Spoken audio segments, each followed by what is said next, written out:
Il est temps d'explorer le concept de la résilience à travers vos témoignages.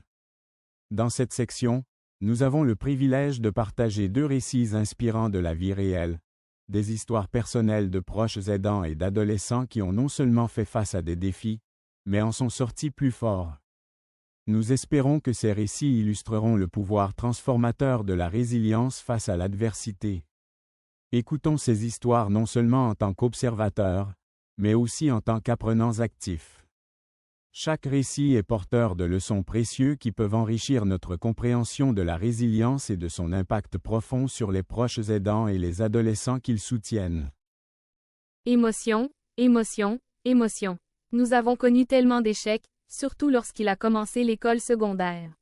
J'ai remarqué qu'il avait beaucoup de mal à gérer ses émotions et j'ai pensé que c'était peut-être la raison pour laquelle il avait du mal à entretenir des amitiés et il s'isolait de plus en plus. J'étais inquiète, c'était extrêmement stressant pour moi en tant que parent. J'ai donc voulu devenir un modèle pour lui. J'ai commencé à exprimer ce que je ressentais, à utiliser des tableaux d'émotions pour indiquer ce que je vivais, et lors d'émotions intenses, j'ai fait des exercices de respiration profonde. Croyez-moi, lorsque vous aurez franchi ces étapes, vous ne serez plus aussi anxieux. Au bout d'un certain temps, je l'ai vu faire de même. Donc, pour moi, la résilience signifiait le fait de ne pas abandonner la situation, mais plutôt prendre du recul et devenir un modèle pour mon fils. Pour moi, la résilience consiste à accepter la situation et à trouver des meilleures solutions qui sont plus adaptées. Pendant très longtemps, je n'ai pas pu accepter que mon fils ne puisse pas jouer au football comme tout le monde. Été après été, je continuais à l'inscrire dans une équipe typique. Je pensais qu'il s'agissait d'un problème qui disparaîtrait avec l'âge et qu'il avait simplement besoin de plus d'entraînement. Le tournant s'est produit lorsque je l'ai vu passer plus de temps sur le banc que sur le terrain et qu'il a refusé d'aller à l'entraînement. Vous n'allez pas le croire, nous sommes devenus des joueurs d'échecs.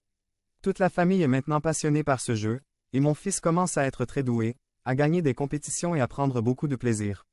C'est ce que signifie pour moi la résilience, accepter le changement et découvrir une nouvelle passion qui apporte l'épanouissement et le bonheur dans la vie de mon fils.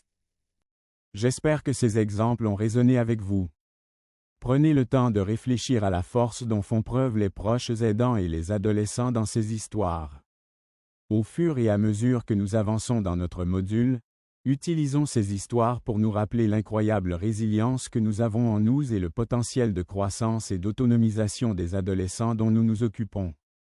Dans la section suivante, nous explorerons des stratégies pratiques inspirées de ces récits, qui nous aideront à cultiver la résilience dans nos expériences quotidiennes.